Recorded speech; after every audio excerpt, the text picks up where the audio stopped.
Hello, dear friends. Welcome back to our channel Classes for You. I'm your friend Smriti, and in this video, we are going to discuss top 15 question जो कि हमारे रीट 2016 के paper में पूछे गए थे। तो चलिए हम उनको जानेंगे कि कौन से वो हमारे 15 क्वेश्चन से जो 2016 के पेपर में पूछे गए थे। और इससे जो अगली जो हमारी वीडियो होगी, इस वीडियो में हम सिर्फ 15 क्वेश्चन ही डिस्कस करेंगे। इससे जो नेक्स्ट वीडियो होगी वो भी आप ज़रूर देखिएगा, उसमें अगले 15 क्वेश्चन हम डिस्कस करने वाले हैं। तो 15 या 10 क्वेश्चन की वीडियोज़ रखेंगे, सेशन रखेंगे। तो चलिए स्टार्ट करते हैं फर्स्ट क्वेश्चन से, जो हमारा पूछा गया था रीट 2016 के पेपर में। और रीट अब जो एग्ज़ाम है वो नज़दीक है, जो 25 अप्रैल को होने वाला है। तो उसकी प्रिपरेशन में जुटे रहिए और अच्छे मार्क्स से पास होकर के जॉब हासिल कीजिए। तो चलिए स्टार्ट करते हैं फर्स्ट क्वेश्चन से। Which of the following is the correct levels of learning. तो आपको इनमें से बताना है कि कौन सा करेक्ट लेवल्स हैं। देखो, ब्लूम टैक्सोनॉमी में कुछ लेवल्स दिए गए थे, वो यही यहाँ पर वही इन्होंने एक सीरीज़ में उनको बताया गया है। तो आपको इनको बताना है कि कौन सी सीरीज़ जो है वो सही है, कौन सी आपको लेवल्स बताने हैं, कौन से लेवल के बाद कौन सा लेवल आता है। तो देखिए, फर्स्ट जो हम सभी जानते हैं, फर्स्ट देखिए सभी में ऑप्शन दिया गया है फैक्ट का, तो फैक्ट से ही स्टार्ट होता है। लेकिन ब्लूम टैक्सोनॉमी में देखिए हम डायरेक्ट आंसर बता देते हैं मैं आपको। फैक्ट जो ये इसका जो थर्ड आंसर है ये सही रहेगा ऑप्शन।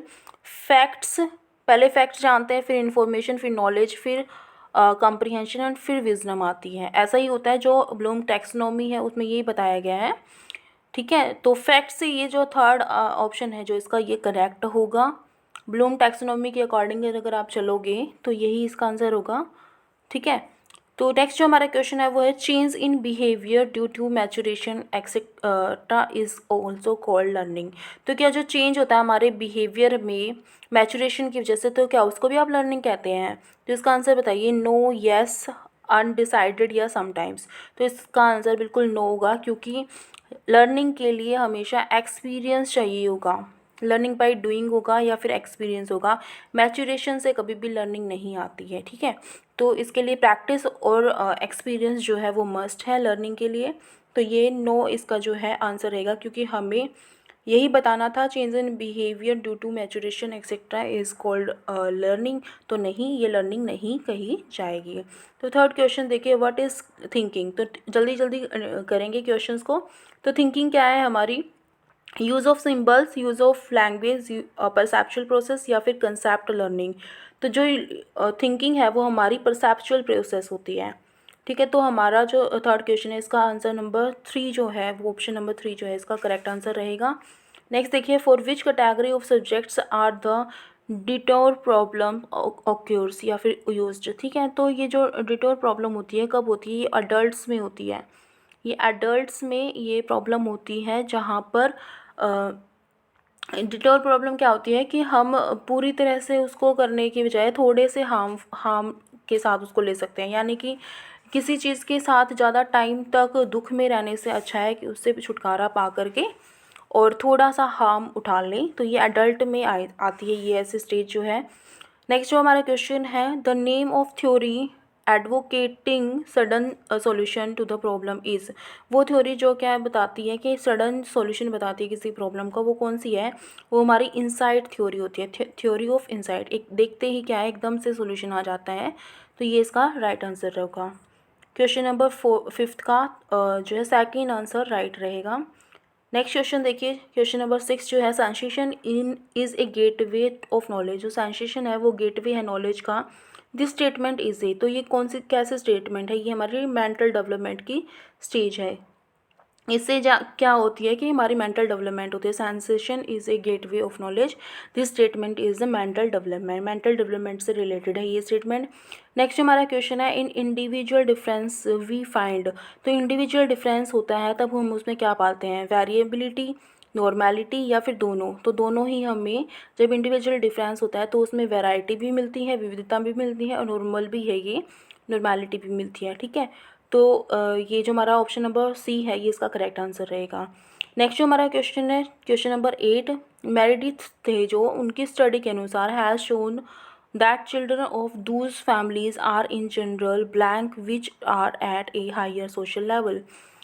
क्या कह रहा है कि मैरिडेट्स की देखो एक स्टडी थी, इन्होंने स्टडी की थी इसके बारे में कि जो ज़्यादा मोर हेल्दी एंड डेवलप्ड हो जाते हैं वो बच्चे जो कि क्या है एक हायर सोसाइटी या सोशल लेवल पर रहते हैं या जीते हैं, ठीक है। जहाँ पर इकोनॉमिकली या बैकग्राउंड जो उनका ठीक होता है वो जो है ज़्यादा हेल्दी और ज़्यादा डेवलप होते हैं, ये उनकी मेरिडेथ की स्टडी के अनुसार था।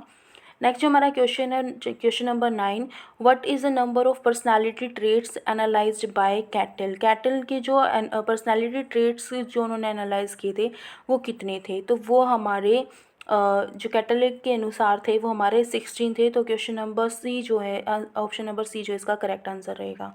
नेक्स्ट जो हमारा क्वेश्चन है मुर्रे के बारे में, Murray created the history by constructing a test. Murray ने क्या है एक हिस्ट्री रच दी, इतिहास रच दिया था एक टेस्ट का निर्माण करके। वो कौन सा टेस्ट था, तो वो जो हमारा थीमेटिक एप्रिसिएशन टेस्ट था। तो ऑप्शन नंबर सी जो है वो हमारा करेक्ट आंसर रहेगा। Option number C is the correct answer. So the next question is the practical intelligence is called। तो practical intelligence को आप दूसरा क्या नाम दोगे? practical intelligence को हम concrete intelligence कह सकते हैं, क्योंकि practical आप उसी चीज़ पर कर सकते हो जो कि आपको दिखाई दे रही है कि जो concrete material होगा तो इसको concrete intelligence का नाम दिया गया है। So option number A is the correct answer। So the next question is the number of factors of intelligence according to tri-dimensional theory is। तो ट्राई डायमेंशनल जो थ्योरी है उसके अकॉर्डिंग जो इंटेलिजेंस के फैक्टर हैं वो कितने बताए गए हैं, तो वो हमें 120 फैक्टर्स बताए गए हैं इंटेलिजेंस थ्योरी के अकॉर्डिंग। उसके जो फैक्टर्स हैं ट्राई डायमेंशनल थ्योरी, सॉरी इसकी जो थ्योरी का नाम है ये ट्राई डायमेंशनल थ्योरी है, और इसके जो फैक्टर्स वो बताए गए हैं वो हमें 120 बताए गए हैं। So the option number D is the right answer. So देखिए नेक्स्ट जो हमारा क्वेश्चन है, question number 13, the object in environment which an organism tries to attain is. वो ऑब्जेक्ट जो हमारे एनवायरमेंट में कोई ऑर्गेनिज्म पाना चाहता है वो कौन सा होगा, वो उस ऑब्जेक्ट को आप क्या नाम दोगे, तो उस ऑब्जेक्ट को हम मोटिव बताएंगे, ठीक है। मोटिव ही को ही हम पाना चाहते हैं तो मोटिव ही इसका राइट आंसर रहेगा। The option number B is the right answer for this question number 13। So the next question is question number 14. In the identification of gifted children, we must give priority to। तो अगर हमें gifted children की identification करनी है, उनको जानना है, तो क्या किसको प्रायोरिटी दोगे आप? The parents opinion, parent opinion को दोगे? The result of objective test, तो यही इसका राइट आंसर रहेगा। ऑब्जेक्टिव टेस्ट को ही हम, उसके रिजल्ट को ही हम प्रायोरिटी देंगे अगर हमें गिफ्टेड चिल्ड्रन को ढूंढना है, आइडेंटिफाई करना है। So the option number B is the right answer. So the next question is 15, which is the indirect method of tension reduction. तो इनडायरेक्ट मेथड क्या होता है टेंशन रिडक्शन का, यानी कि टेंशन को कम करने का जो इनडायरेक्ट हमारा मेथड है वो इनमें से कौन सा होगा? Analysis and decision, removing the barrier and substitution of other goals, या फिर sublimation. So the sublimation is the right answer for this question. Question number 15 का sublimation is the right answer, ठीक है। तो D is the right answer for this question. So okay students, this was all for this session. In our next session we will discuss further 15 top questions for this question paper, that is read paper 2016. Okay, thank you so much, thanks for watching, and please do like, comment and share my videos with your friends, and also subscribe my channel. Thank you so much, thanks for watching.